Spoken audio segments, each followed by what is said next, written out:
Welcome to the Energizing America podcast, where we talk all things energy, why we need it in our daily lives and our businesses. Really excited today to sit down with Destiny with a oil and gas company in North Dakota and learn a little bit about her leadership journey. So Destiny, I would like to start by asking you to please just tell our listeners, who are you?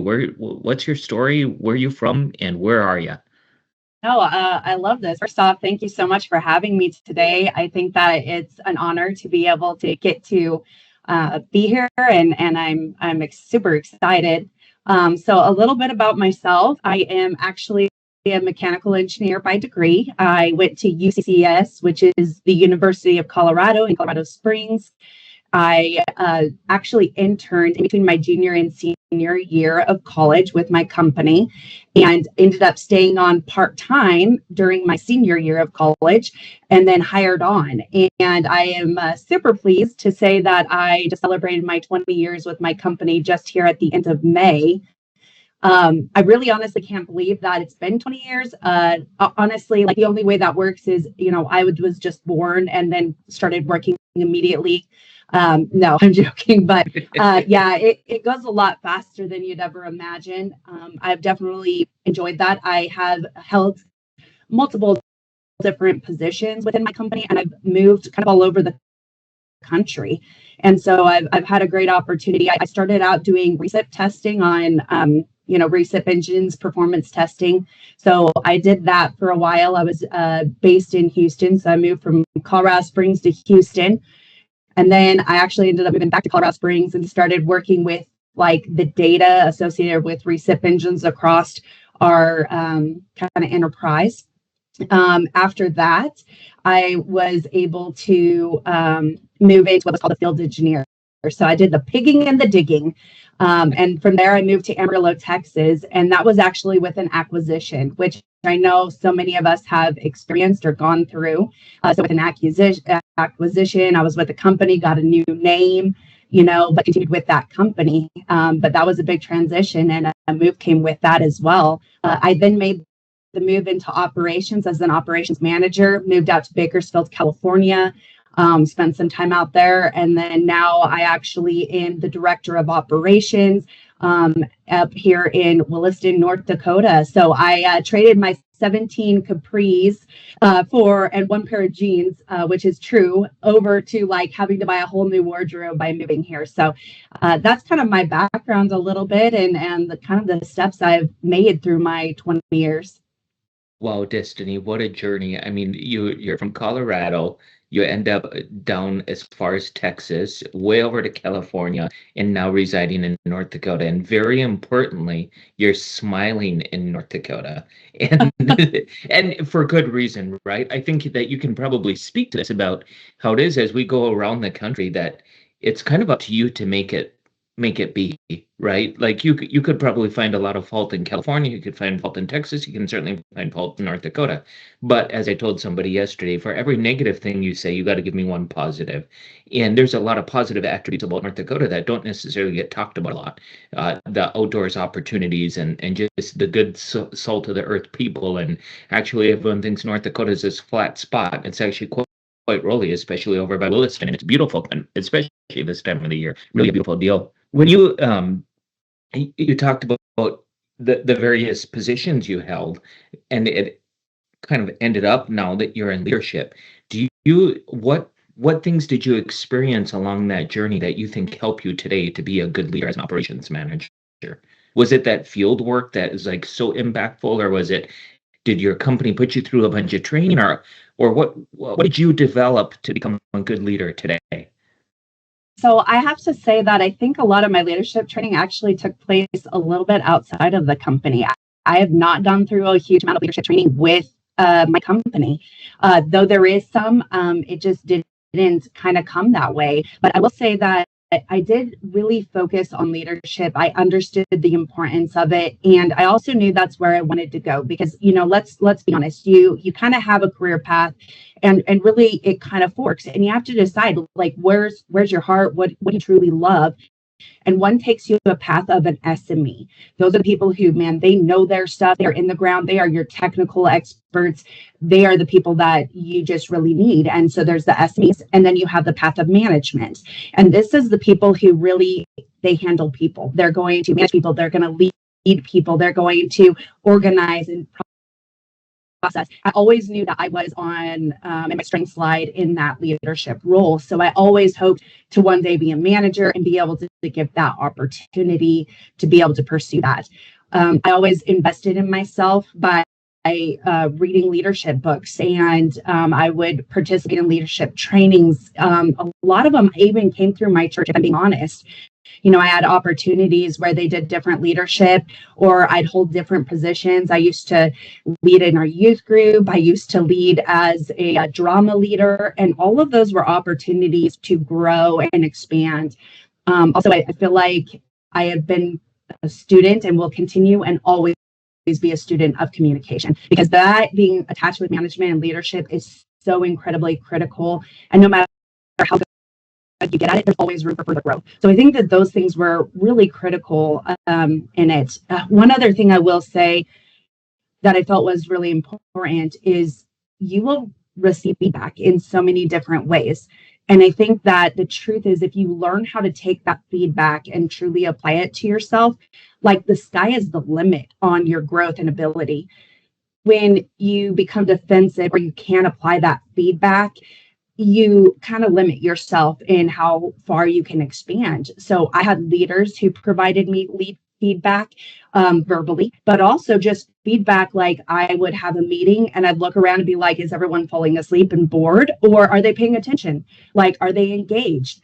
Did I, by the way I handled this circumstance, did I get the result I wanted, or did I offend someone? Did I cause there to be confusion? Did my boss come back and have to ask me 8 more questions because I didn't provide the information initially?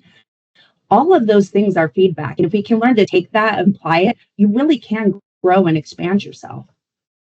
I think that is so powerful, Destiny. And especially, I talk a little bit about self-awareness. And I think that's what I'm hearing here is like, be aware of yourself and your impact in the meeting room and in your presentation and in your proposals, all the way up to what your boss feedback is getting. And it's so easy today, especially, to be so defensive. Like immediately when feedback comes up, your just eyes are darting for who to blame, rather than taking it and saying, how can I fix this so it doesn't happen again, regardless of employee names or coworker names. We've tried to, like, anytime we're really drilling into a situation, all right, let's relook at this, and we're not using names. We're going to say process A broke where, not so-and-so broke where, but process A broke where, and how can we fix that? I really like that. Receiving feedback. You also talked a little bit about always be willing to learn. And I think that is one trait I find from every single leader I ever meet. They're always willing to learn. Like when you typically meet a leader, they're not the kind of person that just asks like, oh, what do you do for work? And then they start talking about themselves. They start asking you questions, and like question after question, like they're inquisitive. They're always wondering how you got to where you did. So I think that's really powerful. When you think about your leadership journey and where you're at today, you've obviously worked with some incredible people. Can you give me some examples of some of those leaders and what their impact was on your leadership style? Oh man, that's a great one. I have worked under a lot of really good leaders. And I think the truth is, so let's just be honest, no matter what leader you're under, you could be under a great leader that you highly respect. Like they're going to do stuff that you're like, wow, that is great. And you're going to see other stuff where you're like, ooh, that was not great. And so I think under every leader, I have really respected them very much, but I did watch them in like what worked for them, what was their process, and what did they do. Another thing that I did is I actually spent some time. So as I became an ops manager, okay, so let's talk about that little bit of that transition from individual contributor to actual managing people. That is a massive change. And you can think you're prepared, but you're not fully prepared. Some of that is like you learn while you go. And I set up meetings with my director at the time because I was a manager. And I would, instead of just talking work and like, let's just talk nuts and bolts, I started asking asking questions that I needed, like I really needed. And I was vulnerable, I guess, because I asked questions like, how do you handle the stress? Like there's so much more stress now, because it's kind of stressful having to trust everyone to do it. And then I have to answer it if they mess it up. Like, how do you handle that? How do you handle the stress of like having to deal with personnel issues and feeling really close to the circumstance? Having to terminate someone that you have some relationship. Like, how do you handle that? How do you separate yourself emotionally from those circumstances a little bit to keep yourself emotionally healthy? And I ask those kind of questions. And I think that it takes a little bit of vulnerability, especially when you're talking to your boss, because you don't want them to think that you aren't capable. But I think those are really important questions and very real questions that help you be successful. And I'm grateful because he spent the time investing in me and talking to me about it. And he knew I wanted to grow. And so that he invested in me. And I'll always be grateful for that. I've had several that have done those kind of things. But yeah, I ask real questions. Ask real questions. And I think that's really powerful. I wrote down ask big questions when you were talking there because I'm like, that's just a really big question. That's not so much like, oh, how should I fire Susie? How should I fire Phil? This is more like, how do you actually do this in a way that's with dignity, including to myself, that we can all leave and go forward? Like, yeah, you'll get way better answers and way better experiences if you ask the real question or the big question, especially from a vulnerable standpoint. Have you then seen, well, man, my mind is running because you're so on fire and I want all of this, Destiny. So first of all, tell me, you talked a little bit about when we get to these forks in the road, and I think it's so natural for some of us that we were just uh, we find like more joy in leading than we do being a technical expert. We find more joy being in a technical expert than leading, right? Like this is just, there's some natural to it, and then there's also some nurturing to that. What do you think caused you to go down the leadership journey versus a technical? Like, was this a thing like you're third grade and you're like the class president and you're the playground monitor, or like what what was this more nurtured out of you? I have to say that it comes natural. So a little bit to me, some of that skill set was built into me early on. And so one of the things that is there is like my mom loves to tell a story like in second grade, or not second grade, I'm sorry, I was 4 years old. All of the other kids up through second grade were in this nursery class during church. I led the entire group out onto the stage out of the nursery. I don't even know like where was the worker and how did I get everyone to follow me, because I'm too young to have full memories. But I came on stage and I was the very first one and everyone followed. And so it's been that way. I will tell you one thing. I've been called bossy more times in my entire life, and strong-willed, opinionated, those kind of words. For me, a lot of times those can be like leadership in the raw. They're showing some leadership skills and signs, but they have to be honed in, like what you're talking. They have to be nurtured to turn into something beautiful. And every trait has positives and negative sides to it. And so you have to learn how to build on the strengths of that trait and mitigate the weaknesses of it. Like, for instance, I talk very easily, but at times I can talk too much or dominate the conversation. And so I have to be cautious about that. And I have to make sure that I can build it as a strength that's definitely helpful, but I also don't want it to start being a weakness. And every trait kind of has that. Like, it doesn't matter which one you pick, it's going to be a little bit of both, and you got to balance it. But I remember in your group, we were there. I never had a title because I believe that true leadership, you don't really need a title. When you really function in leadership, leadership comes from influence, and it comes from respect, and it comes from ownership, and it doesn't come with the title. Now, there's times that you need the title, and I will say, hey, I've definitely had those moments where like something's happened and that person just butts head. I'm like, yeah, you just ran into the title. I am who I am. This is my role, and this is not happening. But like, I can probably count on my hands like a handful of times I've had to do that. Most of the time I'm leading through like traits. But getting back to like this youth group, we were all there, and Saw One came out, and it's our youth group. Okay, so for church, and we had this horrible idea on Halloween, which most people who are young often have horrible ideas. But we were like, hey, let's all just go see Saw 1, which is not great as a youth event for church. But anyway, so we all went. There was like 30 of us. Of course, like it totally messed up a lot of people and was scary, and like people had nightmares. Well, the next thing I know, I getting a phone call from our youth pastor, like, "Hey, Destiny, I'd like to talk to you." I'm like, "Oh man, we're busted. We're all going to be in there." And I show up at his office and I'm looking around. I'm the only one in that office. I'm like, where's all the other 30 people who were there? Because I didn't go see this movie by myself. And I go in, he's talking about like, hey, being a good influence and understanding that there's you're with a lot of people. And I'm like, yeah, okay, yeah, I agree. Not the best choice. We got bored, so we did something stupid. But then I was like, hey, I wasn't the only one. Where is everybody else? And he said, you know what? I only have to fix it in you because you'll fix it in everyone else. Because had you stood up that night and you said, no, guys, this isn't a great idea, nobody would have gone and seen that movie. But because you agreed, all 30 of them followed you. And so I just have to fix it in you. That's leadership. When you fix something, then that leader fixes it underneath them. That's leadership. That's influence, because he knew that I had a voice that was respected and that I could make that choice and that I could stand for that. And he told me why I should make those choices. So I think that it's kind of been there in me, but man, I've had to nurture a lot of things out of me too and get a lot better at a lot of things. So there's a lot of nurturing to make it beneficial for others. Let's put it that way. I think that's such a common theme with all, like you say, there's always a positive and negatives, but not so many.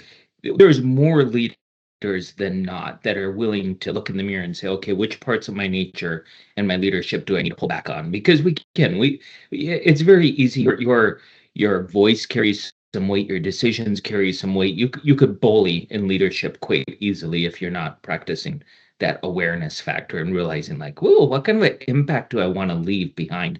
And that's why I always love asking people, like, tell me about some leaders that you were under, because typically great leaders were under some really great people, and there's little nuggets that they bring forward. Like, think about that youth pastor telling you, I only need to fix it in you. And how impactful is that? Because so oftentimes in life, when we're faced with a challenge, we want to like go fix the whole world. And in that, we don't get anything done. But if we start small, and oftentimes when we're dealing with these kinds of issues at Wescom, it's like, I just need a cheerleader. Tell me on this crew who's my cheerleader, who's the person that I need to get. And as soon as I can get them, I mean, literally, I was at a mine shutdown yesterday, and there was a young apprentice on pile of pellets, and he's giving the rally speech at noon, right, to a bunch of journeyman electricians who like don't have any reason to listen to this boy, right? But they're like, hey, we need you to give us a rally. We're tired. We just got fed. We need a rally. And up he goes and he does it. I think you just need one. And because then they all leave laughing and joking and grabbing the hard hat and out to the dirty mine they go, right? Half hour before then, they were like, oh, this sucks. So I think it's so important to not only know who that person is, but if you are that one, to be okay with that and like almost embrace it. Because nowadays too, I think that society is can easily deceive us that that's a really negative thing, because we're so hyper focused on the extremes of each person, and we like to pull on that. So if you're identified as a leader because you have these traits, you're committed, you're energized, you're well, you just know how to rally the troops, right?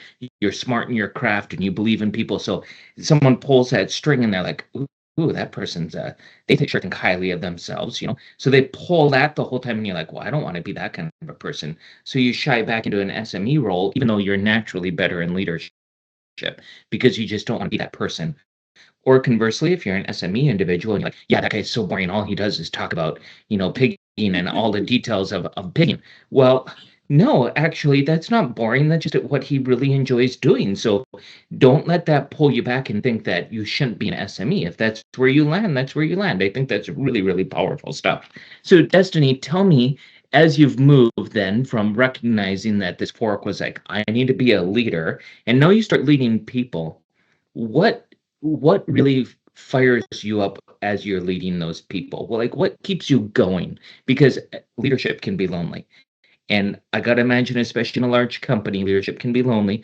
You're an operations manager, you're responsible for several miles of things and a lot of it outside of your control, but you're reporting to that. So how do you keep the faith in the people around you, and like what fires you up to show up again today and do it again? Yeah, I think that that is such a good point. And when we talked about big questions, there you go. That's a good big question, because I think that that is true. And there's definitely been times that I've gone home and felt like, man, like I don't think I did a great job today, and this has been hard. And you have to find that like resilience in you that pumps up and goes like, okay, yesterday wasn't great, but you know what? Today I get another shot. I get another chance. I'm gonna do something different. I'm not gonna do that again. I'm gonna learn from it. I'm gonna keep growing. And you have to kind of like build that within yourself. But like when leadership is hard, like there is so much, I think like the success and the happiness that I feel is like getting everybody going towards a single vision. Like I can't even tell you, like getting people aligned and getting them excited about something and then seeing them go towards that and like a unified front. Like it is a force of nature. And I love that. I love seeing people getting aligned and going, you know, I never thought of that, but you're right. I think we can do this. And we had an instance where we had a horrible safety record when I first came into this position. The first year I came in, it was in August. It was already gone. Like it did not go well. We ended with a really bad record. And I stood in front of our team because we do this big safety rollout. And my team is big. I have 235 individuals underneath me. And we pull them all together for this real safety rollout in January. And I stood there and I just said, I want you to dream something with me. I want you to dream that we could be 000, which is just zero recordable injuries, zero dark cases, and zero recordable vehicle incidents. And then I went through the history of the last like 5 years of other divisions that had done it. And I said, look, they did it. And I'm telling you, we can do this. And so I'm going to ask you to believe in something that we have never done, we've never been able to pull off, but that we're going to be able to go for it. And I want to go for this. And I want you to come with me. You know, like I want to be like if Finding Nemo, you know, when they get caught at the very end. So for anyone, if you have kids, you totally know what I'm talking about here. But they catch all the fish in the barrel, and Nemo's in there too. And they're trying to decide, what are we going to do? And his dad's stuck, and Nemo is like, I can do this. And he goes, all right. And they're all going which directions, and panic is there. And then all of a sudden he goes in and starts saying like, go down, you know, and he starts repeating the same thing over and over. And as the fish hear it, they all start focusing on that vision and they all start pushing down. And eventually what happens is they end up tipping the whole boat. The boat tips, it snaps, all the fish go free. That is what happens when people catch vision. When people start going in a same direction and they get on board, it is amazing what people are capable of achieving. I love that. I like, to me, like that is my bread and butter, and seeing people develop in that and get excited about that, because then you need to grow them and develop them and, you know, delegate to them and do those things. The sky is the limit. And just to kind of finish that story, we ended up finishing it with a 001. So we have one recordable vehicle incident. So we didn't hit 000. But what we did do is we hit all of the percentage levels for the goal for that business unit. And we went down and we received award. And I was given an award. We presented it to the entire team because they all did it.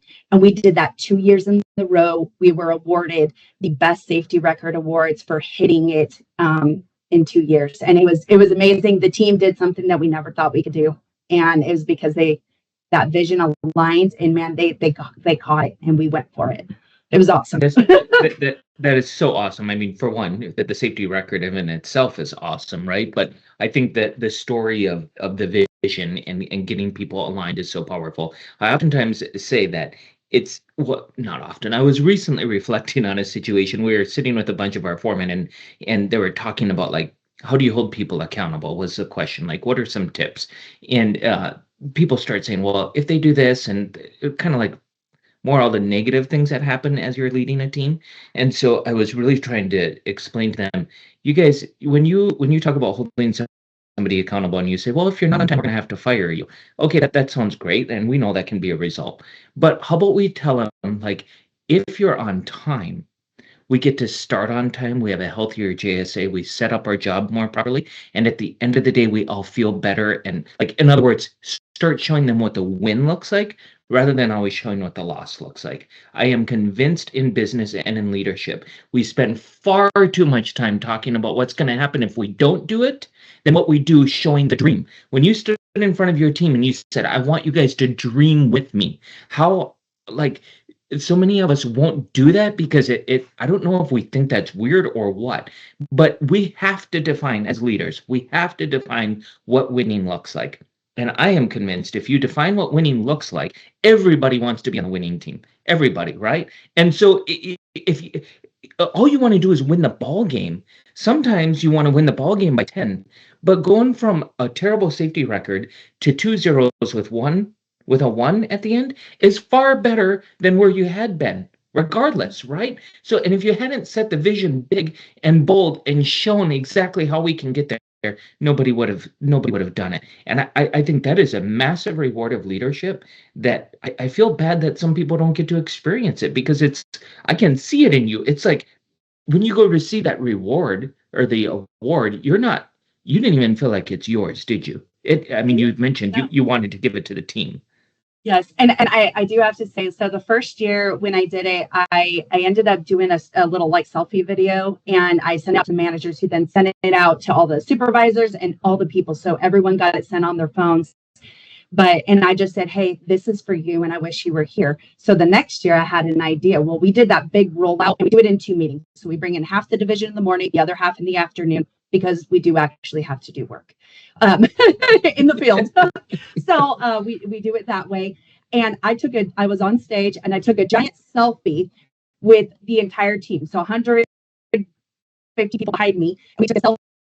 We did one in the beginning and one. So when I went and got that award that second year, I took those 2 pictures, which had my entire division in it. And they got to be in the photo because they were the ones that did it. And now that photo that hangs up in our main office, it has every single one of my employees in there. And yeah, because they deserved that. And it was for them. I just was a person there. It was awesome. It was just so fun.